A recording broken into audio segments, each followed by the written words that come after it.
दोस्तों हमारे पास आ चुका है मोटरोला का G54 5G मोबाइल, जो कि 15,000 रुपए के रेंज में बहुत ही कमाल का फोन है। इसमें आपको 6000 मिली एम्पायर का मासिव बैटरी देखने को मिल जाता है और साथ में ही 50 मेगापिक्सल का OIS कैमरा रियर में देखने को मिल जाता है, जो कि बहुत ही बढ़िया शॉट्स लेता है। और ये डायमेंसिटी का 7020 प्रोसेसर के साथ आता है, जिसको जानकर आप अपने इस मोटो मोबाइल के बिल्कुल प्रो यूजर बन जाएंगे। तो नमस्कार दोस्तों, आप देख रहे हैं मैजिकल टेक गुरु और चलिए फटाफट से करते हैं इस मैजिकल वीडियो को शुरू।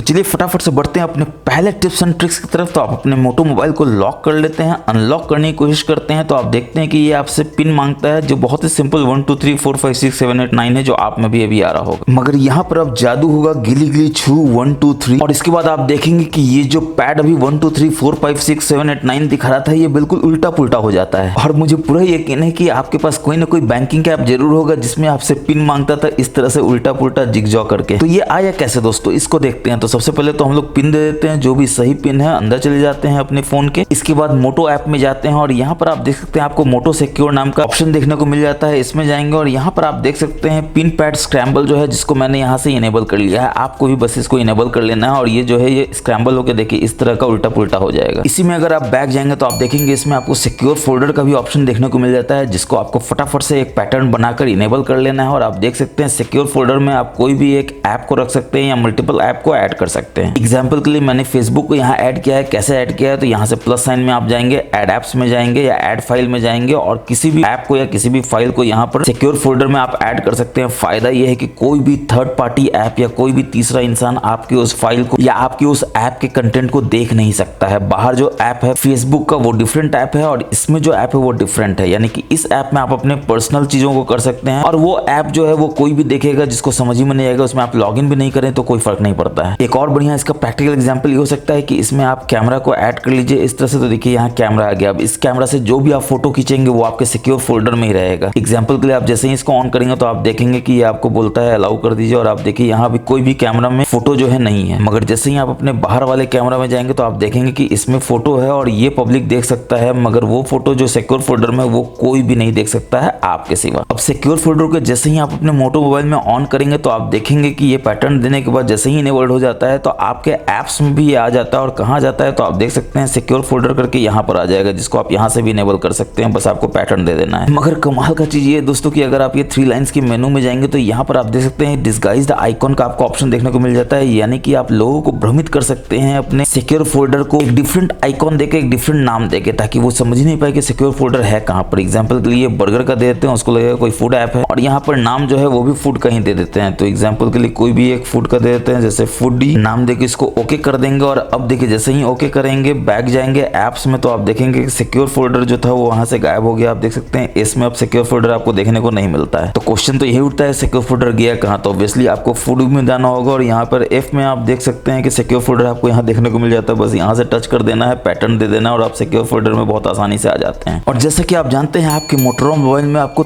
थिंकशील्ड नाम का प्रोटेक्शन देखने को मिल जाता है। तो यहाँ पर फिशिंग डिटेक्शन भी है, जिसको आपको जरूर से इनेबल करके रखना चाहिए, ताकि किसी भी तरह का फिशिंग अटैक आपके मोटोरोला मोबाइल पे वो उसको हैंडल कर सके और बता सके कि ये स्पैम है, ये आपका डेटा चुराने की कोशिश कर रहा है, इससे आपको बचना चाहिए। और वो फिशिंग अटैक किसी वेबसाइट से हो सकता है, किसी ऐप से हो सकता है, तो वो क्लियरली आपको बताएगा कि उन ऐप से या उन वेबसाइट से आपको इसको बचाना है। आपके इस मोटोरोला मोबाइल में एक बहुत ही कमाल का चीज देखने को मिलता है। इसके लिए आपको डायलर में जाना है और यहाँ पर बस टाइप करना है *#*46336#*#* और आप देख सकते हैं कि आपको एक बहुत ही कमाल का टेस्टिंग का ऑप्शन देखने को मिलता है, जो कि हिडन फीचर है, सब लोगों को नहीं पता है। और ये करता क्या है, तो आप अपने 5G LTE को डिबगिंग इन्फॉर्मेशन ले सकते हैं या फिर यूसेज स्टैटिस्टिक्स को दे सकते हैं। आप क्या देख रहे हैं यहाँ पर, तो ऐप लास्ट यूज जो हुआ था और उसका यूसेज टाइम क्या था वो सारा यहाँ पे आपको देखने को मिल जाता है। जैसे BGMI यानी PUBG मैंने कब खेला था, कितने टाइम के लिए खेला था, सेटिंग्स को कितने देर यूज किया था, प्ले स्टोर को, कैमरा को, CPU को, जितना भी इन्फॉर्मेशन होगा ऐप का सारा आपको देखने को मिल जाएगा यूसेज टाइम के साथ। इनफैक्ट यूसेज टाइम को अगर आप चेंज करना चाहते हैं तो आप देख सकते हैं कि लास्ट टाइम आपने कब यूज किया था उस ऐप को, वो भी यहाँ पर सारा सारा डिटेल में आ जाएगा टाइम के साथ और समय के साथ। अब इसमें बैक जाएंगे, कमाल का चीज क्या है कि वाईफाई इन्फॉर्मेशन भी आप इसमें ले सकते हैं, फोन इन्फॉर्मेशन में जा सकते हैं और यहाँ पर आप देख सकते हैं कि आपको सारा का सारा फोन से रिलेटेड इन्फॉर्मेशन जो कि आपको कहीं नहीं देखने को मिलेगा यहाँ देखने को मिलेगा। और ये एक बहुत ही बड़े प्रॉब्लम को भी आपके सॉल्व करता है। आपके पास 5G नेटवर्क है और 4G 5G में स्विच करते रहता है, आप चाहते हैं कि नहीं ये हमेशा 5G में ही रहे, तो आपको इस एरो में जाना है और यहाँ पर आप देख सकते हैं कि आपको ऑप्शन मिल जाता है एनआर ओनली का, बस इसको टच कर देना है। अब ये हमेशा आपके 5G में ही रहेगा। वो जो प्रॉब्लम है कि 5G से 4G में चला जाता है और 4G में ही रहता है अनलेस अनटिल आप फोन को स्टार्ट करते हैं, वो प्रॉब्लम नहीं होगा, बस 5G में ही रहेगा और हमेशा 5G नेटवर्क को ही कैच करेगा। अब जैसा कि मैंने आपको दिखाया था, आप अपने मोटो ऐप में जाकर सिक्योर फोल्डर में जाकर डुअल ऐप यूज कर रहे थे, यानी एक ऐप बाहर था एक ऐप अंदर था, तो क्या इसमें आप हिडन ऐप को यूज कर सकते हैं? बिल्कुल कर सकते हैं। इसके लिए आपको अपने ऐप में जाना होगा, 3 डॉट्स के मेनू में जाना होगा और यहाँ पर आप देख सकते हैं हिडन ऐप्स का आपको ऑप्शन देखने को मिल जाता है। ऑब्वियसली किसी भी ऐप को हाइड करना है तो पहले आपको हाइड ऐप्स में जाना होगा और यहाँ पर किसी भी ऐप को आप सिलेक्ट कर लेंगे जिसको हाइड करना है। चलिए फेसबुक को ही हाइड कर लेते हैं, यहाँ से डन कर देते हैं और अब आप देख सकते हैं फेसबुक जो है हिडन ऐप में चला जाता है। कैसे पता चलेगा? तो हम लोग बाहर जाएंगे ऐप में और देखेंगे कि फेसबुक जो है वो गायब हो चुका है। आप देख सकते हैं एफ से फेसबुक यहाँ पर देखने को नहीं मिल रहा है। मगर अगर आप सिक्योर फोल्डर में जाएंगे तो आप 100% देख सकते हैं कि जो इसका सिक्योर फोल्डर में फेसबुक ऐप है वो यहाँ पर है। और मैं समझ रहा हूँ दोस्तों कि आप ये आश्चर्यचकित हो रहे होंगे कि आपके मोबाइल में 3 डॉट्स का मेनू जो ऐप स्क्रीन में वो क्यों नहीं आ रहा है, जिसमें हिडन ऐप्स को हम यहाँ पर देख पा रहे हैं। तो सबसे पहले तो मैं आपको बता दूं कि ये जो लॉन्चर है ये मोटोरोला का लॉन्चर नहीं है, ये माइक्रोसॉफ्ट का लॉन्चर है, जिसको आप अपने प्ले स्टोर में जाकर माइक्रोसॉफ्ट का लॉन्चर जैसे ही आप टाइप करेंगे तो देखेंगे कि आ जाता है और इसको आपको यहाँ से इंस्टॉल कर लेना है और ओपन कर लेना है और इसको अपने मोटोरोला मोबाइल में डिफॉल्ट लॉन्चर बना देना है। और उसके बाद अगर आप अपने ऐप स्क्रीन में जाएंगे, 3 डॉट्स के मेनू में जाएंगे, हिडन ऐप में जाएंगे तो आप देखेंगे हिडन ऐप आप बहुत आसानी से अपने मोबाइल में यूज कर सकते हैं, किसी भी ऐप को हाइड कर सकते हैं। और हिडन ऐप आप इतना आसानी से ना देख सके, किसी पिन के थ्रू देख सके तो आपको सेटिंग्स में जाना है और सेट पासवर्ड कर देना है। अब मुझसे भर के मैसेज में पूछा जाता है दोस्तों कि ये क्लॉक कहां से आता है, तो इस क्लॉक को अगर आपको लाना हो तो आपको बस लॉन्ग टैप करना है, अपने होम स्क्रीन पे विजेट्स में जाना है और यहाँ पर आप देख सकते हैं कि आपको क्लॉक का ऑप्शन देखने को मिल जाता है, जिसमें यहाँ पर ये क्लॉक आपको देखने को मिल जाता है, जिसको आपको बस इंस्टॉल कर लेना है प्ले स्टोर से। और सिर्फ इतना ही नहीं, आप देख सकते हैं कितना सारा विजेट है जो आपको यहाँ पर देखने को मिल जाता है बिल्कुल वर्टिकल रूप में। बस यहाँ से आप इसको यूज कर सकते हैं और जहां भी आपको रखना चाहे रख सकते हैं। एग्जाम्पल के लिए आप देख सकते हैं कि नेक्स्ट पेज में मेरा ये मोटो का क्लॉक ऐप है, इसको बस आपको लॉन्ग टैप करके रखना है जो बाय डिफॉल्ट आपको देखने को मिलता है और इसको बस ऐसे एक्सपेंड करेंगे, ऐसे एक्सपेंड करेंगे तो आप देखेंगे कमाल हो जाएगा। यहाँ पर ये आपको बताता है बैटरी परसेंटेज कितना है, यहाँ पे ये आपको बताता है वेदर कितना है, बस आपको यहाँ से ऑन कर देना है, लोकेशन को एक्सेप्ट कर लेना है और यहाँ पर एक लोकेशन को ऐड कर देना है। और जैसे ही आप लोकेशन को सेट कर लेंगे आप यहाँ पर देख सकते हैं वेदर का इन्फॉर्मेशन आ जाता है, यहाँ पर टेम्परेचर बताने लगता है और यहाँ पर टाइम और डेट तो आपके पास है ही है। और अब जो पर्सनलाइजेशन की बात हो ही रही है तो सेटिंग्स में जाके इसको पर्सनलाइज में भी देख लेते हैं कि क्या क्या आपको भयानक ऑप्शन देखने को मिल जाता है, जिसमें सबसे पहले तो ऑब्वियसली आपको वॉलपेपर देखने को मिल जाएगा। नया वॉलपेपर अगर आप चूज करना चाहते हैं तो आपके पास माई फोटो का ऑप्शन है, स्टाइलाइज का ऑप्शन है या क्यूरेटेड इमेजेस इसको आप मिल जाता है उसका ऑप्शन है। डार्क थीम करना चाहते हैं तो यहाँ से डार्क थीम कर सकते हैं, वरना चेंज वॉलपेपर करके आप यहाँ से वॉलपेपर को चेंज कर सकते हैं। इतना सारा आपको ऑप्शन देखने को मिल जाता है। और इसी में अगर आप बैक जाएंगे तो आप देखेंगे कि आपको ऑप्शन मिल जाता है यहाँ पर थीम्स का। थीम में भी आप जाके वेरियस थीम को सेट कर सकते हैं। इन सबसे मन नहीं भरता है तो यहाँ पर प्लस साइन है, यहाँ पर जा सकते हैं और अपना एक नया थीम ही बना सकते हैं। यहाँ पर से वॉलपेपर सेट करना है, यहाँ से आपको फॉन्ट को सेट करना है कि कौन सा फॉन्ट आप चाहते हैं, यहाँ से आप अपना कलर जो पैलेट कलर देना चाहते हैं आप यहाँ पर देख सकते हैं। प्रीव्यू में भी ये चेंज होता रहेगा और साथ में आइकॉन के शेप को अगर आप चेंज करना चाहते हैं तो यहाँ से आइकॉन का शेप या तिरंगा शेप देना चाहते हैं तो तिरंगा शेप देकर सेव कर सकते हैं। लेकिन सेव करने के पहले आपको नाम दे देना है ताकि आप जब भी उस नए थीम को यूज करना चाहें तो उस नाम से आप इसको रेफर कर सकें। थीम के नीचे आपको अगेन फॉन्ट देखने को मिल जाता है, जो फॉन्ट आपको चेंज करना हो आप यहाँ पे चेंज कर सकते हैं। इसके बाद आपको आइकॉन शेप मिल जाता है, जैसे कि मैंने आपको दिखाया तिरंगा शेप चाहते हैं तो ये करके सेव कर दीजिए, तिरंगा शेप हो जाएगा आपके मोटोरोला मोबाइल के आइकॉन्स का। पैलेट कलर अगर आप चेंज करना चाहते हैं तो आपके पास बेसिक कलर मिल जाता है, वॉलपेपर कलर मिल जाता है या थीम्ड आइकॉन देखने को मिल जाता है। थीम्ड आइकॉन का फायदा जानते हैं कि जैसे ही आप इसको इनेबल कर देंगे तो आप देखेंगे सारा का सारा आइकॉन जो है बिल्कुल एक कलर में आ जाएगा और बहुत ही यूनिफॉर्म दिखता है जो कि देखने में बहुत बढ़िया लगता है। बस आपको सेव करना और आप देख सकते हैं सारा का सारा आइकॉन जो है बिल्कुल एक जैसा हो जाता है, जो आपके फोन को बहुत ही क्लासी लुक देता है। इसके बाद पर्सनलाइज में आप देख सकते हैं आपको डिस्प्ले साइज एंड टेक्स्ट देखने को मिल जाता है, यानी कि साइज को अगर आप बढ़ाना घटाना चाहते हैं फॉन्ट का तो यहाँ से आप देख सकते हैं बढ़ा घटा सकते हैं। जो टेक्स्ट का डिस्प्ले है उसको बढ़ाना चाहते हैं तो यहाँ से आप उसको बढ़ा घटा सकते हैं। अब दोस्तों आपको अपने मोटो मोबाइल में बहुत ही कमाल का ऑप्शन देखने को मिलता है कि जब तक आप अपने मोटो मोबाइल की स्क्रीन को देख रहे होंगे वो जो है स्क्रीन टाइम आउट नहीं होगा। इसके लिए आपको सेटिंग्स में जाना है, डिस्प्ले में जाना है और यहाँ पर नीचे आएंगे तो आप देखेंगे स्क्रीन टाइम आउट है, जो कि मैंने वीडियो बनाने के लिए 10 मिनट रखा हुआ है। आपको आइडियली 30 सेकंड या 1 मिनट रखना चाहिए ताकि आपका बैटरी बचे। मगर अगर आप कुछ रीड कर रहे हैं या आप कुछ इंपॉर्टेंट काम कर रहे हैं, आप नहीं चाहते हैं स्क्रीन टाइम आउट के कारण आपका मोबाइल जो है वो स्लीप मोड में जाए, तो बस यहाँ अटेंटिव डिस्प्ले को यहाँ से इनेबल कर दीजिए बस। और डिस्प्ले में ही अगर आप बैक आएंगे तो आप देखेंगे कि आपको कलर्स मिल जाता है, जिसमें अगर आप बिल्कुल चटक कलर चाहते हैं तो आप सैचुरेटेड कर सकते सकते हैं, जो कि बिल्कुल बूस्ट कर देता है कलर को और आपको अपने मोबाइल को देखने में बहुत ही बढ़िया लगता है स्क्रीन को। मगर ऑब्वियसली ये बैटरी थोड़ा ज्यादा खाता है, तो आप चाहते हैं ऐसा ना हो तो आप यहाँ से नेचुरल कर सकते हैं और बैटरी को थोड़ा बचा सकते हैं। मगर कलर आप देख सकते हैं उतना मजेदार नहीं आता है जितना सैचुरेटेड में आता है। इसके बाद इसी में बैक जाएंगे तो आप यहाँ पर देख सकते हैं कि आपको मिल जाता है डिस्प्ले रिफ्रेश रेट, जो कि बाय डिफॉल्ट ऑटो में होता है। आप चाहें तो इसको बाय डिफॉल्ट चेंज कर सकते हैं फोर्सफुली 60 हर्ट्ज, 120 हर्ट्ज या जो भी रिफ्रेश रेट में आप अपने मोटो मोबाइल को रखना चाहते हैं, ताकि आपका बैटरी भी बचे और आपका परफॉर्मेंस भी बिल्कुल मक्खन की तरह रहे। अब दोस्तों बहुत से लोग मुझे पूछते हैं कि मोटोरोला मोबाइल में यहाँ पर आप डेटा यूसेज देख सकते हैं कि नहीं देख सकते हैं। बिल्कुल नहीं देख सकते हैं। आप देख सकते हैं यहाँ पर कहीं भी डेटा यूसेज नहीं दिखा रहा होता है। मगर इसका एक शॉर्टकट ये है कि आप यहाँ जो एयरटेल लिखा है या जो भी आपका सर्विस प्रोवाइडर है, इस पे जैसे ही आप टच करेंगे तो ये आपको नेटवर्क इंटरनेट में ले जाएगा। मोबाइल नेटवर्क में आप जाकर यहाँ पर आप डेटा यूसेज देख सकते हैं कि कितना डेटा आपने यूज किया है। और वापस से अगर हम लोग टॉगल में जाएंगे तो आप यहाँ पर देख सकते हैं कि टॉगल में आपको बहुत नया नया फीचर देखने को मिल जाता है, जिसमें सेल्फी है। बस यहाँ से डायरेक्ट आप टच कर सकते हैं और देखिए सेल्फी कैमरा को ये फटाक से इनेबल कर देता है। आपको कहीं भी कैमरा में जाने का जरूरत नहीं है, स्विच करने का जरूरत नहीं है। और इसी क्विक टॉगल में आप आगे जाएंगे तो आप देखेंगे कि आपको हॉटस्पॉट मिल जाता है। जैसे ही आप इसको इनेबल करेंगे तो आप देखेंगे कि वाईफाई टेथरिंग का सपोर्ट इसमें देखने को नहीं मिलता है। वाईफाई देखिए ऑफ हो जाता है जैसे ही आप अपने हॉटस्पॉट को ऑन करते हैं। और जैसे ही आप इसको ऑफ करेंगे तो आप देखेंगे कि आपका वाईफाई जो है बाय डिफॉल्ट जो ऑन था वो ऑन हो जाएगा और ये कनेक्ट हो जाएगा आपके वाईफाई से। और वाईफाई जैसे ही कनेक्ट होगा तो आप देखेंगे कि लॉन्ग टैप आप जैसे ही करते हैं तो यहाँ पर आप देख सकते हैं सारा वाईफाई का डिटेल और वाईफाई आपने कितना यूज किया है उस मंथ में। यहाँ पर आप देख सकते हैं, आप यहाँ से कस्टमाइज कर सकते हैं जो भी आप मंथ का देखना चाहते हैं तो। और किस किस ऐप ने कितना यूज किया है डेटा वो भी यहाँ पर आप देख सकते हैं वाईफाई के डेटा को। टॉगल में हम लोग नेक्स्ट जाएंगे तो एक बहुत ही कमाल का ऑप्शन आपको अपने मोटो मोबाइल में देखने को मिल जाता है, GIF मेकर का। बस इसको यहाँ से इनेबल कर देना है और आप देख सकते हैं ये स्टार्ट करने बोलेगा, स्टार्ट कर सकते हैं। और यहाँ से आप सेट कर सकते हैं कि आप कौन सा फ्रेम रखना चाहते हैं और ये आपके स्क्रीन के स्क्रीनशॉट का एक वीडियो बना देगा जो कि GIF फॉर्मेट में होगा। यहाँ से आप स्क्रीन रिकॉर्डिंग को इनेबल कर सकते हैं। आप देख सकते हैं 1 second, 2 second, 3 second, 4 second, 5 second का ये एक GIF बना देता है। और आप देख सकते हैं ये फॉर्मेट आपको दिखाता है कि किस तरह का GIF बनाया है। इसको आप चाहें तो शेयर कर सकते हैं और अच्छा नहीं लगे तो डिलीट कर सकते हैं। ये सेव तो हो ही चुका है आपके फोटोज में। और GIF मेकर के नीचे ही आपको स्क्रीन रिकॉर्डिंग का ऑप्शन देखने को मिल जाता है। बस लॉन्ग टैप करके रखना और आप देख सकते हैं कि आपके पास ऑप्शन मिल जाता है व्यू फाइंडर के साइज का। चाहे तो आप स्मॉल कर सकते हैं या फिर लार्ज कर सकते हैं। रेजोल्यूशन ऑब्वियसली फुल HD में चाहते हैं तो 1080p का ही रखिएगा। और यहाँ पर आप देख सकते हैं फ्रेम पर सेकंड 30, 60 और डायनेमिक होता है, जो ऑटोमेटिकली फ्रेम रेट को आपके सिस्टम परफॉर्मेंस के अनुसार एडजस्ट करता है। तो अगर आप 60 चाहते हैं तो आप यहाँ पर 60 फोर्सफुली भी कर सकते हैं। और रिकॉर्डिंग टाइम का क्या लिमिट होगा, उसको अनलिमिटेड करना है या फिर आपके पास स्पेस कम है तो लिमिटेड करना है, यहाँ से सेट कर सकते हैं। और स्क्रीन रिकॉर्डिंग में आप चाहते हैं कि जो भी आप टच कर रहे हैं वो भी रिकॉर्ड हो जाए तो यहाँ से बस इसको इनेबल कर देना है। अब दोस्तों एक बहुत ही कमाल का हिडन फीचर है जो आपके लिए जानना बहुत जरूरी है, क्योंकि वो आपके बैटरी को बिल्कुल चूसता रहता है और आपके मोबाइल को अननेसेसरली गर्म करते रहता है। और आप बोलते हैं आपका बैटरी इतना जल्दी कैसे ड्रेन हो रहा है, मोबाइल इतना गर्म क्यों हो रहा है। तो आप देख सकते हैं रिसेंट्स में जाते हैं कोई ऐप नहीं खुला हुआ है। इनफैक्ट आप ऊपर से नीचे आते हैं देखते हैं कोई ऐप नहीं खुला हुआ है, मगर यहाँ पर आपको बताता है कि वन ऐप जो है वो एक्टिव है। ये ऐप ऐसा है कि ये बैकग्राउंड में चुपचाप रन कर रहा है, जो आपके मोबाइल के डेटा को चूस रहा है, आपके मोबाइल के बैटरी को चूस रहा है और आपके मोबाइल को अननेसेसरली गर्म कर रहा है। और आप परेशान हो जाते हैं कि ये क्या हो रहा है। तो जैसा कि पीसी में, लैपटॉप में आप फोर्सफुली किल कर सकते हैं प्रोग्राम्स को, तो ठीक इसी तरह से ये आपको बताता है कि ये जो ऐप है वो एक्टिव है, रनिंग है, जबकि आप इसको यूज नहीं कर रहे हैं। इसलिए आपको इसको 100% किल कर देना है ताकि आपके मोबाइल के बैटरी को ये बिल्कुल भी ना चूसे, मोबाइल आपका बिल्कुल भी गर्म ना हो। अब चलिए हम लोग फटाक से चलते हैं अपने नेक्स्ट हिडन टिप्स की तरफ। तो मोटो ऐप में जाएंगे और यहाँ पर आप देखेंगे पर्सनलाइज तो मैंने बता ही दिया है। जेस्चर में जाएंगे और प्रो यूजर की तरह कैसे आप अपने मोटो मोबाइल को यूज कर सकते हैं इन जेस्चर का फायदा उठाकर। तो सबसे पहले क्विक लॉन्च है। क्विक लॉन्च करता क्या है कि अपने मोबाइल के बैक में आप 2 बार ऐसे ऐसे टैप करेंगे, जैसा कि आप स्क्रीन पे देख रहे हैं। तो इन सेटिंग्स में जो भी आप अपने फंक्शनैलिटी को यूज करना चाहते हैं यूज कर सकते हैं। आप देख सकते हैं यहाँ पर आप स्क्रीनशॉट लेना चाहें तो स्क्रीनशॉट ले सकते हैं। बस आपको बैक टैप करना होगा, या फिर कोई ऐप खोलना चाहें तो यहाँ से आप कोई ऐप भी खोल सकते हैं। बस आपको कोई भी ऐप यहाँ से सेलेक्ट कर लेना है। अब वापस से बैक जाएंगे तो आप देखेंगे आपको साइड बार का भी ऑप्शन अब अपने मोटो मोबाइल देखने को मिल जाता है। बस यहाँ से आपको यूज करना है ऑन करके, और आप देखेंगे यहाँ पर एक छोटा सा बार बन जाता है जो कि साइड बार है। इसको आपको यहाँ से ऐसे लाना है और आप देख सकते हैं ये बोलेगा कि आप इसको मूव कर सकते हैं यहाँ से पकड़ के। इसके बाद और भी ऐप को देखना है तो यहाँ से आप टैप करके देख सकते हैं और उसके बाद आप यहाँ पर कस्टमाइज कर सकते हैं। बस ओके कर देना और देखिए ये आ जाता है मूव करने का, जैसा कि मैंने बताया। देखिए ऐसे ये मूव होता है। और ऐप को देखना है तो यहाँ पर टच कीजिए, देखिए आप और भी ऐप को देख सकते हैं। इस तरह से आ जाता है और ये फ्लोटिंग विंडो में आता है ताकि आप किसी भी ऐप को बहुत आसानी से खोल सकें। और अगर इसके सेटिंग्स में जाना है तो यहाँ सेटिंग्स के बटन में चले जाना और आप देख सकते हैं कि कौन कौन ऐप को आप रखना चाहते हैं। तो यहाँ पर आप रख सकते हैं। अगर आप इसको उड़ाना चाहते हैं तो इसको उड़ा दीजिए, इसको रखना चाहते हैं तो बस इसको यहाँ से सेलेक्ट कर लीजिए। और जैसे ही आप बैक जाएंगे तो आप देखेंगे कि ये जो ऐप है ये आ जाता है और पुराना ऐप जो है वो चला जाता है। अब आप सोच रहे होंगे फायदा क्या है इसका। तो फायदा ये है कि जैसे ही आप किसी भी ऐप को अपने इस साइड बार से खोलते हैं तो ये फ्लोटिंग विंडो में खुलता है। अब अगेन फ्लोटिंग विंडो का खासियत क्या है ये भी यहाँ बता देते हैं। तो सबसे पहले तो यहाँ से पकड़ के आप इसको मूव कर सकते हैं और बड़ा छोटा करना हो तो आप इसको बड़ा छोटा कर सकते हैं। जैसे यहाँ से पकड़ के करके आप इसको मूव कर सकते हैं। आप देख सकते हैं ये फ्लोटिंग विंडो है। तो थोड़ा साफ देखने के लिए हम लोग सेटिंग्स खोल लेते हैं ताकि आप आसानी से देख सके कि ये फ्लोटिंग विंडो है। और अगर इसको आपको बड़ा छोटा करना हो तो किसी भी एज से पकड़ के आप देख सकते हैं, यहाँ से आप इसको बड़ा छोटा कर सकते हैं। फुल स्क्रीन करना हो तो इस तरह से आप फुल स्क्रीन भी कर सकते हैं। अब एक बार ये फुल स्क्रीन हो गया, फिर आप चाहते हैं ये फ्लोटिंग विंडो में आ जाए तो क्या करेंगे, तो आपको रिसेंट्स ऐप में जाना होगा, यहाँ पर आइकॉन में जाना होगा और यहाँ पर आप देख सकते हैं फ्री फॉर्म यानी फ्लोटिंग विंडो का बात हो जाता है और यहाँ पर आप देखिए वापस से फ्लोटिंग विंडो में आ जाता है। अगेन मिनिमाइज करना हो तो यहाँ पर एक बटन है, यहाँ पे मिनिमाइज कर सकते हैं। देखिए यहाँ पर आराम से बैठा रहेगा। बैकग्राउंड में आपको जो मन है वो कीजिए। अब आपको इसका जरूरत है तो यहाँ टैप कीजिए, देखिए आ जाएगा। फिर आपको लगता है आपका काम हो गया, क्लोज करना है तो यहाँ क्लोज का बटन है, बस यहाँ से क्लोज कर दीजिए, देखिए गायब हो जाएगा। और साइड बार के नीचे ही आपको क्विक कैप्चर देखने को मिल जाता है। ऐसे ऐसे मोबाइल को आप करेंगे अपने हाथ में लेके तो कैमरा जो है वो बैक का ओपन हो जाएगा ताकि आप जल्दी से कोई भी कैप्चर कर सके स्क्रीन को। आपको कहीं मोबाइल में कैमरा में न जाना पड़े, स्क्रीन को ऑन ना करना पड़े, इतना लफड़ा आपको करने का जरूरत नहीं। और एक बार और करेंगे तो फ्रंट कैमरा जो है सेल्फी कैमरा वो इनेबल हो जाएगा। तो आप बैक कैमरा और फ्रंट कैमरा में इस तरह से स्विच कर सकते हैं जिस तरह से अभी आप अपने स्क्रीन पे देख रहे हैं। और जेस्चर में बैक जाएंगे तो देखेंगे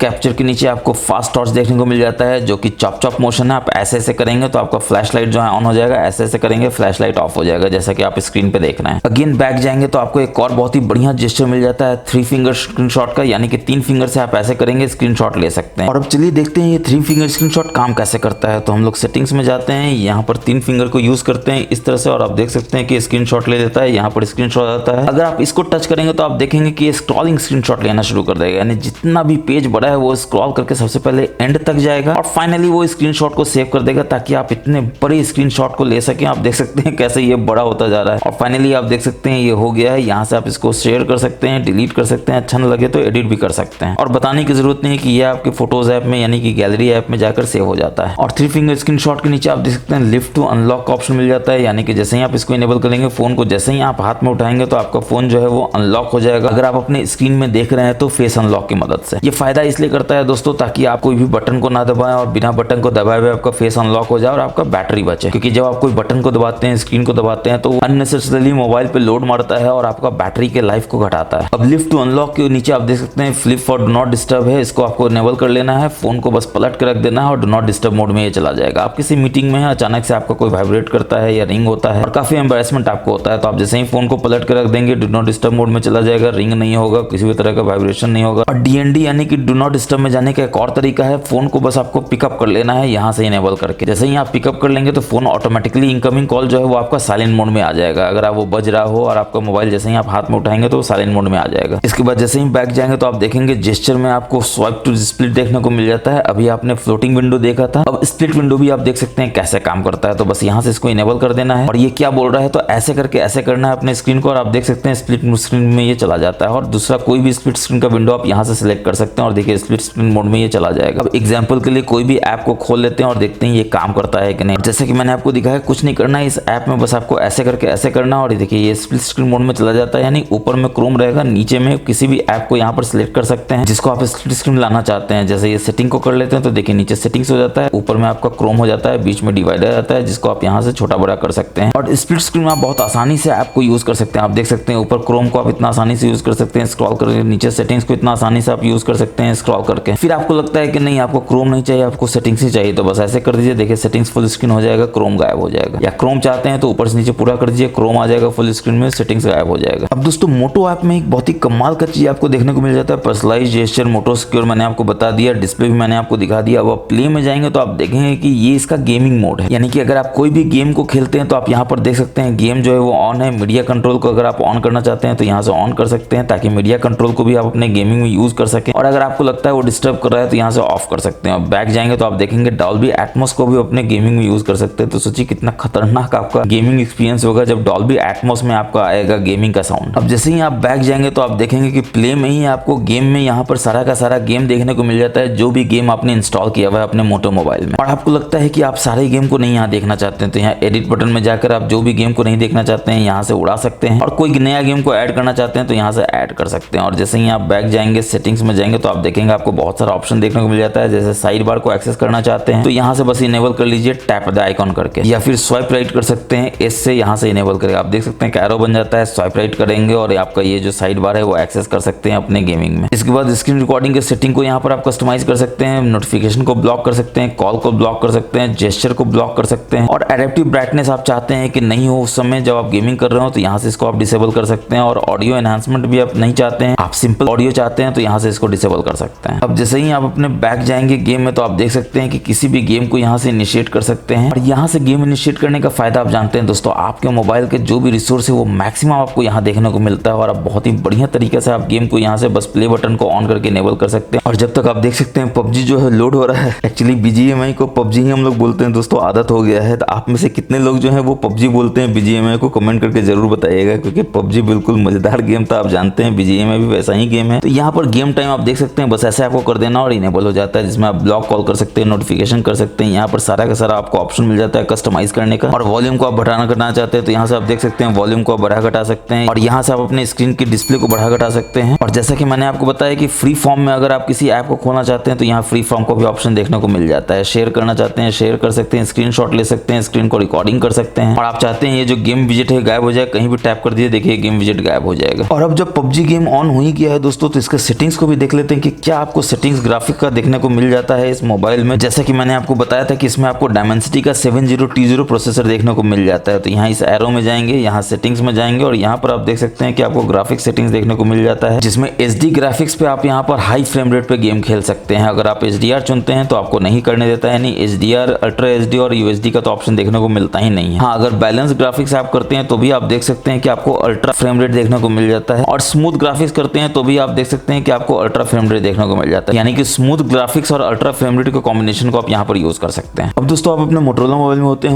होम स्क्रीन पर राइट स्वाइप करते हैं तो आप देखते हैं कुछ यहाँ पर खुल जाता है जो आपको बहुत अजीब लगता है। आपको लगता है कि इसका जरूरत नहीं है, आपका डेटा खा रहा है, बैटरी तो यूज कर ही रहा है। तो इसको अगर भगाना हो तो क्या करेंगे, तो आपको लॉन्ग टैप करके रखना है होम स्क्रीन पे और आपको यहाँ पर देख सकते हैं होम स्क्रीन के सेटिंग्स में जाना है। और स्वाइप एक्सेस में आप यहाँ पर जाके बस यहाँ पर नथिंग का सिलेक्ट कर लीजिए। नथिंग मोबाइल नहीं दोस्तों, नथिंग ऑप्शन है। अब देखिए अगर आप अपने होम स्क्रीन पे जाते हैं कितना भी स्वाइप कीजिए कुछ भी अनोइंग नहीं आएगा, जो आपको बैटरी को भी नहीं चूसेगा और आपके मोबाइल को गर्म नहीं करेगा, डेटा भी आपका वेस्ट नहीं होगा। अब जैसे कि आप देख सकते हैं कि आपके होम स्क्रीन पे आपको गूगल का डायलर देखने को मिल जाता है, जिसके 3 डॉट्स के मेनू में जाते हैं, सेटिंग्स में जाते हैं तो आप बहुत उत्सुकता सोच रहे होंगे कॉल रिकॉर्डिंग देखने को मिलता है कि नहीं मिलता है। बिल्कुल मिलता है, बस यहाँ से आप ऑन करके ऑटोमेटिक कॉल रिकॉर्डिंग को ऑन कर सकते हैं, जिसमें ऑलवेज रिकॉर्ड होगा। नहीं तो सिलेक्टेड आइटम कर सकते हैं, सिलेक्टेड नंबर को आप सिलेक्ट करके उस सिलेक्टेड नंबर को ही आप रिकॉर्डिंग में डाल सकते हैं। मगर लाख टके का सवाल यही दोस्तों कि call is being recorded, Google वाली आंटी जो है वो बोलती हैं कि नहीं बोलती हैं? बिल्कुल बोलती हैं, क्योंकि इसमें आपको गूगल का डायलर मिल जाता है तो वो आपको भी सुनाई देता है, कॉल रिकॉर्डिंग अनाउंसमेंट सामने वाले को भी सुनाई देता है। तो आप चाहते हैं अगर गूगल वाली आंटी का ये जो call is being recorded announcement है ये ना सुनाई दे, ना आपको सुनाई दे, ना सामने वाले को सुनाई दे, तो हमारा ये वायरल वीडियो है जो भी आप स्क्रीन पे देख रहे हैं, नीचे डिस्क्रिप्शन में देख रहे हैं, जरूर जाके देखिए। और इसमें जो मैंने स्टेप्स बताया सारे स्टेप्स को फॉलो कर लीजिए अपने मोटोरोला मोबाइल में और आप देखेंगे कि वो जो कॉल रिकॉर्डिंग अनाउंसमेंट है वो बंद हो जाता है और आप बहुत ही मजेदार तरीके से अपने कॉल को रिकॉर्ड कर सकते हैं और किसी को पता भी नहीं चलेगा। और कॉलिंग में ही अगर आप नीचे आएंगे एडवांस में तो आप देखेंगे कॉलर आईडी का अनाउंसमेंट है, यहाँ से आपको जरूर से इसको इनेबल करके रखना चाहिए, जिसमें आप ऑलवेज कर दीजिए, ताकि कोई भी आपके मोबाइल में कॉल आए अगर वो नंबर है तो चिल्ला चिल्ला के आपका मोबाइल आपको बताएगा कि नंबर है और नंबर पढ़ के बताएगा, ताकि आप सुने और आप डिसाइड करें कॉल लेना है कि नहीं लेना है। अगर नाम है तो वो नाम चिल्ला चिल्ला के बताएगा। जैसे आपका मोबाइल मान लीजिए चार्ज हो रहा है ड्राइंग रूम में, आप टीवी देख रहे हैं अपने बेडरूम में, तो आप नहीं चाहते हैं कि आप बार बार दौड़ कर आए और आपको कोई बताए कि क्रेडिट कार्ड लेना है बॉस। और मजेदार बात यह है कि स्पैम होगा तो ये स्पैम भी चिल्लाएगा, यानी कि आपको बिल्कुल पता चल जाएगा दूर से ही कि किसका कॉल है, लेना है तो लीजिए, वरना टीवी तो आप अपने बेडरूम में देख ही रहे हैं। अब इसी में आप देख सकते हैं आपको साउंड एंड वाइब्रेशन को भी कस्टमाइज करने का ऑप्शन यहीं से देखने को मिल जाता है। आप देख सकते हैं जैसे ही आप नीचे आएंगे तो आपके पास बहुत सारा ऑप्शन मिल जाता है, जैसे आप डायल पैड टोन को या फिर स्क्रीन लॉकिंग के साउंड को ऑन ऑफ करना चाहते हैं, नहीं करना चाहते हैं, यहाँ से कर सकते हैं। पावर ऑन में जो साउंड आता है उसको यहाँ से इनेबल कर सकते हैं। वाइब्रेशन एंड हैप्टिक्स में आप जाकर देख सकते हैं कि आप कैसे कॉल में रिंग चाहते हैं, वाइब्रेट चाहते हैं, या फिर नोटिफिकेशन में रिंग वाइब्रेट चाहते हैं, या फिर इंटरेक्टिव हैप्टिक्स में टच वाइब्रेट चाहते हैं, यहाँ से आप उसको इनेबल कर सकते हैं। इसके बाद चार्जिंग में भी आप देख सकते हैं साउंड एंड वाइब्रेशन का आपको इफेक्ट चाहिए तो यहाँ से इनेबल कर सकते हैं। डॉल्बी एटमॉस तो जैसा कि मैंने आपको बताया यहाँ पर देखने को मिलता है, सेटिंग्स यहाँ जाकर चेंज कर सकते हैं। स्पेशल साउंड आपके इस मोबाइल में देखने को मिल जाता है, बस यहाँ से आपको इनेबल कर लेना है। चलिए बढ़ते हैं नेक्स्ट सेटिंग की तरफ। तो हम लोग सेटिंग्स में जाएंगे, इसके बाद आप देख सकते हैं नीचे आपके पास नोटिफिकेशन का ऑप्शन देखने को मिल जाता है, जिसमें नोटिफिकेशन हिस्ट्री है जो आपको जरूर से इनेबल करके रखना चाहिए, ताकि कोई भी नोटिफिकेशन यहाँ पर आता है आप इसको गलती से ऐसे करके उड़ा देते हैं, फिर आपको लगता है कि अरे ये नोटिफिकेशन क्या था, आपके काम का चीज था, मगर अब तो आप उड़ा चुके हैं तो कैसे देखेंगे। तो बिल्कुल यहाँ पर देख सकते हैं, आप देख सकते हैं नोटिफिकेशन हिस्ट्री में सारा का सारा नोटिफिकेशन हिस्ट्री का रिकॉर्ड आ जाता है। हर ऐप के नीचे आपको मिलेगा एक नोटिफिकेशन हिस्ट्री, जो कि आप यहाँ एरो में जाके देख सकते हैं कि वो क्या था। वैसे इसका एक बहुत ही प्रैक्टिकल फायदा है दोस्तों कि जैसे व्हाट्सएप में आपका कोई दोस्त जो है वो मैसेज करता है, डिलीट कर देता है, आप व्हाट्सएप में जाते हैं देखते हैं योर मैसेज इज डिलीटेड, आप बिल्कुल परेशान हो जाते हैं कि क्या मैसेज था जो दोस्त ने डिलीट कर दिया। और आपको पूछने में भी अच्छा लगता है क्योंकि वो आपको दोस्त बोल सकता है कि कैसा बंदा है जिसको टेक्निकल इतना भी नॉलेज नहीं है कि आप नोटिफिकेशन हिस्ट्री में जाकर देख सकते थे कि वो मैसेज क्या था जो डिलीट हो गया है व्हाट्सएप में। जी हाँ दोस्तों, बिल्कुल सही सुना आपने। अगर आपके व्हाट्सएप में आपके दोस्त ने किसी भी मैसेज को डिलीट कर दिया है तो आपको उसको बिल्कुल भी डिस्टर्ब करने की जरूरत नहीं है। वो मैसेज क्या था आप यहाँ नोटिफिकेशन हिस्ट्री के व्हाट्सएप में जाकर देख सकते हैं और आपके दोस्त को पता भी नहीं चलेगा कि आपने उसके मैसेज को पढ़ लिया है। अब दोस्तों आप अपने मोटोरोला मोबाइल में म्यूजिक सुन रहे होते हैं और आप देखते हैं जैसे ही आप वॉल्यूम को एक्सेस करते हैं तो यहाँ पर आप देख सकते हैं कि जितने भी म्यूजिक ऐप से आप म्यूजिक सुन रहे हैं उसका ऑप्शन यहाँ पर आ जाता है और एक मास्टर स्लाइडर आपको देखने को मिलता है जिससे आप पूरा वॉल्यूम कंट्रोल कर सकते हैं या फिर म्यूजिक ऐप वाइज भी आप यहाँ पर कंट्रोल कर सकते हैं उसके वॉल्यूम को। तो ये ऑप्शन आपको कहाँ मिलेगा दोस्तों, क्योंकि आप अपने मोबाइल में कर रहे हैं तो आपको नहीं हो रहा होगा। तो इसके लिए अगेन आपको सेटिंग्स में जाना है, अपने साउंड एंड वाइब्रेशन के ऑप्शन में जाना और यहाँ पर आप देख सकते हैं कि आपको ऑप्शन मिल जाता है मल्टी वॉल्यूम का। बस यहाँ से आपको इसको इनेबल कर लेना है और ऑटो म्यूट को भी इनेबल कर लीजिए ताकि ऑटोमेटिकली जो है यूसेज के अनुसार वो म्यूट हो जाए आपका जो दूसरा म्यूजिक ऐप है उसका म्यूजिक। अब दोस्तों सिक्योरिटी के मामले में आपका ये मोबाइल बहुत ही कमाल का है। तो एक बहुत ही खतरनाक फीचर अगर आपको देखना चाहते हैं तो आपको अपने सेटिंग्स में आना होगा। थोड़ा सा आप नीचे आएंगे तो आप देखेंगे आपको ऑप्शन मिल जाता है सिक्योरिटी एंड प्राइवेसी का और यहाँ पर आप देख सकते हैं आपको ऑप्शन मिल जाता है सी ऑल अलर्ट्स का, जिसमें आपको जरूर से जाना और आप देख सकते हैं कि सिस्टम अपडेट जो है ये आपका चेक करेगा क्योंकि ये कहीं भी आपको देखने को नहीं मिलेगा। तो बस यहाँ से आप इसको एक्सेस कर सकते हैं और देख सकते हैं ये चेकिंग फॉर अपडेट दिखाता है और फाइनली ये अपडेट करके आपको रीस्टार्ट करने बोलता है और ये अपडेट ओटी अपडेट से डिफरेंट है दोस्तों। इसलिए जब भी आप अपने सिक्योरिटी में जाइए जरूर इस ऑप्शन को देखिए कि आपको कोई ये अगर बता रहा है कुछ भी ऐसा जो आपको करना है तो जरूर से यहाँ से कर लेना ताकि वो आपके मोबाइल को बिल्कुल अप टू डेट रखे, सिक्योरिटी बिल्कुल इंटैक्ट रहे आपके मोबाइल का। और इसी में अगर आप नीचे आएंगे तो आप देखेंगे मोर सिक्योरिटी सेटिंग्स का ऑप्शन मिल जाता है और यहाँ पर आपको ऐप पिनिंग देखने को मिल जाता है जिसको आपको जरूर से इनेबल करके रखना चाहिए। आप जानते हैं ऐप पिनिंग का फायदा क्या होता है दोस्तों, ask for pin for unpinning, इसको भी जरूर इनेबल करके रखें ताकि जब भी मोबाइल आप किसी दोस्त को दो उसको फोटो देखना हो तो आप उसको फोटो ऐप में ऐप को पिन करके दे ताकि जब भी वो फोटो देखे तो सिर्फ फोटो ही देखे, वो ज्यादा शाना ना बने, वो आपका बैंकिंग डिटेल्स ना देखने लगे, वो आपका मेल ना चेक करने लगे। और जब उस ऐप का काम हो जाए तो आप जानते हैं कि जब वो अनपिन करने की कोशिश करेगा तो आपसे पिन मांगेगा और वो पिन उसके पास होगा नहीं, वो मोबाइल आपको देगा और पिन देकर आप ऑटोमेटिकली अपने मोबाइल में चले जाएंगे। ऐप पिनिंग को एक्सेस कैसे करते हैं दोस्तों, तो जैसे मान लीजिए आपने उसको दिया है क्रोम में यूज करने के लिए तो आपको रिसेंट्स में जाना है और यहाँ पर आप देख सकते हैं क्रोम में जैसे ही जाएंगे तो यहाँ पर पिन का ऑप्शन देखने को मिल जाता है जिसमें आप चल जाएंगे और देखिए ऐप जो है वो पिन हो गया, गॉट इट कर देंगे। अब देखिए बैक जाना चाहेगा तो बैक जाएगा मगर अब इस ऐप से बैक नहीं जा सकता है, वो चाहता है होम स्क्रीन पे जाना नहीं जा सकता है, रिसेंट्स में जाना नहीं जा सकता है, होम पे जाना नहीं जा सकता है क्योंकि जितनी बार भी वो होम पे जाना चाहेगा ये बताएगा कि नहीं अनपिन करना जरूरी है और अनपिन करने के लिए क्या करना होगा, बैक और रिसेंट्स को एक साथ ऐसे दबाना होगा और देखिए फोन हो जाता है लॉक क्योंकि आपने वहां पर पिन जैसे ही हटे तो आपको बोला गया था लॉक करने के लिए, लॉक हो जाता है। फिर आप लॉक को अनलॉक आप ही कर सकते हैं, जैसे ही आप अपना पिन देंगे या पासवर्ड देंगे तो ये फोन आपका जो है वो अनलॉक हो जाएगा। और अब देखिए आप होम पे भी जा सकते हैं, रिसेंट्स में भी जा सकते हैं, ऐप को उड़ा भी सकते हैं। दोस्तों आपने देखा कि आप अपने मोटोरोला मोबाइल में मल्टीपल म्यूजिक ऐप को रन कर सकते हैं। तो अगर आप रन कर रहे हैं तो वो बैकग्राउंड में ही रहता है दोस्तों। यहाँ पर आप देख सकते हैं ये यूट्यूब का म्यूजिक है, अगर आप स्क्रॉल करेंगे तो आप देखेंगे ये जियो सावन का है, ये स्क्रॉल करेंगे तो आप देखेंगे स्पॉटिफाई है। तो इस तरह से सारा का सारा यहाँ पर स्टैक हो जाता है। जो भी आपको प्ले करना हो आप यहाँ पे स्क्रॉल करके बस यहाँ से प्ले बटन पर टच करके प्ले कर सकते हैं। और आपको लगता है ये प्ले नहीं करना है तो आप इसको प्ले कर सकते हैं, ये प्ले नहीं करना है तो इसको प्ले कर सकते हैं। और यहाँ पर एक हिडन फीचर आपको मैं बताना चाहता हूँ दोस्तों, यहाँ पर आप देख सकते हैं कि जैसे ही आप इसको टच करते हैं तो आप मल्टीपल यूजर को भी इस अपने मोटो मोबाइल में यूज कर सकते हैं। जैसा कि MTG देख सकते हैं ये प्राइमरी यूजर है, उसके बाद आप गेस्ट यूजर ऐड कर सकते हैं। जैसे कोई भी मोबाइल को टेम्पोररी यूज करना चाहता है तो गेस्ट यूजर की तरफ अपने मोबाइल को उसको दे दीजिए ताकि वो आपका डेटा ना देख सके, आपका किसी भी तरह का मोबाइल का कॉन्फिडेंशियल डेटा को यूज ना कर सके। और आपको लगता है कि रेगुलरली आपको फोन किसी को देना होता है तो आप ऐड यूजर कर सकते हैं ताकि उसका डेटा सेपरेट रहे, आपका डेटा सेपरेट रहे, उसका पासवर्ड आईडी सेपरेट रहे, आपका पासवर्ड आईडी सेपरेट रहे, ताकि एक ही फोन में दो यूजर यूज कर सके और दोनों का बिल्कुल सेपरेट डेटा रहे, सेपरेट स्पेस रहे। फर्दर कस्टमाइज करने के लिए आप यूजर सेटिंग्स में जा सकते हैं और यहाँ पर आप देख सकते हैं सारा का सारा सेटिंग आपको देखने को मिल जाता है। अब चलिए बढ़ते हैं खतरनाक फीचर की तरफ। तो आपको सेटिंग्स में जाना है और यहाँ पर जैसे ही आप नीचे आएंगे तो आप देखेंगे आपको बैटरी का ऑप्शन देखने को मिल जाता है जिसमें यहाँ पर आप देख सकते हैं परसेंटेज नहीं दिखा रहा है बैटरी का, यहाँ दिखा रहा है। तो अगर आप चाहते हैं यहाँ हमेशा देखना तो आप क्या करेंगे, तो नीचे आएंगे बैटरी परसेंटेज को इनेबल कर देंगे। अब आप देख सकते हैं यहाँ पर बैटरी परसेंटेज 4 दिखाता है। जी हाँ बिल्कुल चार्ज करूंगा दोस्तों, बस इस वीडियो को खत्म कर लूँ उसके बाद मैं चार्ज करूंगा। 4 बजे है, 4% बैटरी है। तो आप देख सकते हैं कितना आपके लिए हम लोग मेहनत करते हैं। तो आपको भी फर्ज बनता है कि प्लीज वीडियो को लाइक कीजिए, शेयर कीजिए तमाम दोस्तों के साथ और चैनल को सब्सक्राइब करके हमें मोटिवेशन दीजिए ताकि हम ऐसे ऐसे मजेदार वीडियोस आपके लिए हमेशा बनाते रहें। ठीक इस तरह से बैटरी में अगर आप जाएंगे तो आप देखेंगे आपको एक बहुत ही कमाल का ऑप्शन मिल जाता है ऑप्टिमाइज्ड चार्जिंग का, जिसको आपको जरूर से इनेबल इसलिए करके रखना चाहिए ताकि ये आपके पैटर्न चार्जिंग पैटर्न को समझता है। और नॉर्मली रात में जो हम लोग का आदत होता है बैटरी को चार्ज में लगा के सो जाते हैं, रात भर चार्ज होता है, ओवर चार्ज होता है जिससे बैटरी खराब हो जाता है। लॉन्गर रन में वो भी बचा जा सकता है क्योंकि 80% चार्ज करके ये ऑटोमेटिकली चार्जिंग स्टॉप कर देता है। नेक्स्ट 20% आप मॉर्निंग में चार्ज कर सकते हैं, 10-15 मिनट में तो चार्ज हो जाता है। इसके साथ आप जानते हैं कि आपको बिल्कुल फास्ट चार्जर दिया जाता है। दोस्तों जैसे कि मैंने आपको शुरू में दिखाया था कि फोन को डबल टैप करते हैं तो ये लॉक हो जाता है, डबल टैप करते हैं तो लॉक्स नहीं आ जाता है। और यहाँ पे भी भी आप देख सकते हैं म्यूजिक ऐप आपको मिल जाता है, जिसको आप स्क्रॉल करके प्ले कर सकते हैं। बहुत ही कमाल का ये फीचर है, जरूर से यूज करना चाहिए। और लॉक स्क्रीन को भी अगर आप कस्टमाइज करना चाहते हैं तो आप कैसे करेंगे, तो ऑब्वियसली आपको पहले तो यहाँ से बाहर निकलना होगा। उसके बाद आप जाएंगे जैसे ही अपने मोबाइल में, तो सेटिंग्स में जाएंगे और यहाँ पर आप देख सकते हैं होम एंड लॉक स्क्रीन में। आपको होम स्क्रीन तो मैंने बता दिया कैसे आप कस्टमाइज करते हैं। लॉक स्क्रीन में यहाँ आएंगे और यहाँ से आप कस्टमाइज कर सकते हैं, जिसमें जैसे ही आप नीचे आएंगे तो आप यहाँ पर देख सकते हैं कि अगर आप डबल लाइन क्लॉक देखना चाहते हैं तो यहाँ से इसको इनेबल कर सकते हैं। डिवाइस कंट्रोल देखना चाहते हैं यहाँ से इनेबल कर सकते हैं। कोई टेक्स्ट जो लॉक स्क्रीन पे देखना चाहते हैं, जो कि बहुत इंपॉर्टेंट है, जैसे आप जानते हैं कि मैं नॉर्मली मैजिकल टेक गुरु लिखता हूँ, आप भी अपना नाम चाहे तो दे सकते हैं अपने लॉक स्क्रीन पर, ताकि जो भी आपके मोबाइल को देखे जो लॉक्ड हो, तो जैसे ही आपके मोबाइल को देखे समझिए आपका मोबाइल जो है वो खो गया है। तो किसी को भी मोबाइल मिलेगा दोस्तों लॉक्ड स्क्रीन में मिलेगा तो डबल टैप करेगा, वो देखेगा कि आपका मोबाइल लॉक है, तो वो कोशिश करेगा समझने का कि किसका मोबाइल है। तो ये लॉक स्क्रीन में आएगा और यहाँ पर आप देख सकते हैं कि यहाँ पर मैजिकल टेक गुरु लिखा हुआ आ जाता है, तो वो समझ जाएगा कि ये किसका फोन है और उसको हैंड ओवर कर सकता है। आप चाहे तो मैजिकल टेक गुरु की जगह यहाँ पर अपना मोबाइल नंबर भी दे सकते हैं, ताकि किसी को भी मिले तो यहाँ पर मैजिकल टेक गुरु या मोबाइल नंबर देख ले और वो आपको कॉल करके आपके फोन को वापस कर सके। और इसी में अगर आप नीचे आएंगे तो आप देखेंगे कि आपको ऑप्शन मिल जाता है वेक द डिस्प्ले का, यानी कि जैसे ही आप अपने स्क्रीन को टच करते हैं तो वेक हो जाता है आपका डिस्प्ले और स्क्रीन लॉक होता है। डबल टैप आप करते हैं तो देखिए लॉक स्क्रीन पे आ जाता है, तो इसको आपको बस इनेबल करके रखना है। और डबल टैप करके अगर आप स्लीप करना चाहते हैं फोन को तो डबल टैप कर दीजिए स्क्रीन को, देखिए ये स्लीप हो जाता है। बस यहाँ से इसको इनेबल कर लेना है। आइए बढ़ते हैं नेक्स्ट हिडन फीचर की तरफ। तो हम लोग सेटिंग्स में जाएंगे, इसमें आप थोड़ा सा नीचे आएंगे तो आप देखेंगे जेस्चर देखने को मिल जाता है, जिसमें आपको बहुत सारा ऑप्शन मिल जाता है। साइड बार मैंने आपको बता दिया है। सिस्टम नेविगेशन यानी आईफोन की तरह अगर आप जेस्चर यूज करना चाहते हैं तो यहाँ जेस्चर नेविगेशन यूज कर सकते हैं, वरना 3 बटन का तो नेविगेशन यहाँ पर है। इसको फर्दर कस्टमाइज करना चाहते हैं तो आप यहाँ जा सकते हैं। ये बैक बटन और रिसेंट बटन यहाँ से स्वैप नहीं हो सकता है दोस्तों, जो कि बहुत इंपॉर्टेंट है। मोटो अगर इस वीडियो को देख रहा हो तो यहाँ पर ये ऑप्शन दे सकता है जहाँ स्वैप कर सकते हैं, जो अभी नहीं है, फ्यूचर में हो सकता है ओटी अपडेट में वो दे। मगर एक अनोइंग चीज ये होता है कि होम बटन को आप जैसे ही प्रेस करके रखते हैं तो यहाँ पर आ जाता है कुछ ऐसा असिस्टेंट जो आपको अच्छा नहीं लगता है, आपको लगता है कि इसका जरूरत नहीं है। इसको आप भगाना चाहते हैं तो बस यहाँ से इसको डिसेबल कर दीजिए। अब देखिए होम बटन दबाएंगे कुछ भी नहीं होगा। मगर 3 बटन आप नहीं चाहते हैं, आप जाते हैं आईफोन की तरह जेस्चर, तो बस इस जेस्चर नेविगेशन को इनेबल कर लीजिए। देखिए ये जो बटन है ये गायब हो जाएगा, एक बार यहाँ आ जाएगा। तो ये थे इस मोटो फोन के इतने सारे हिडन टिप्स एंड ट्रिक्स। आपको ये फोन कैसा लगा दोस्तों कमेंट करके जरूर बताइएगा, और वीडियो पसंद आए तो लाइक शेयर सब्सक्राइब करना तो बिल्कुल मत भूलिएगा, क्योंकि ये पुण्य का काम है। मैं हमेशा कहता हूँ करते रहना चाहिए, और थोड़ा पुण्य और करना चाहते हैं तो चैनल को सब्सक्राइब कर सकते हैं, बेल बटन को भी दबा सकते हैं। मैं मिलूंगा आपसे इसी तरह के एक नेक्स्ट वीडियो में, जिसमें बहुत सारे tips and tricks hidden features पे बात होगी। तब तक के लिए हमेशा की तरह अपना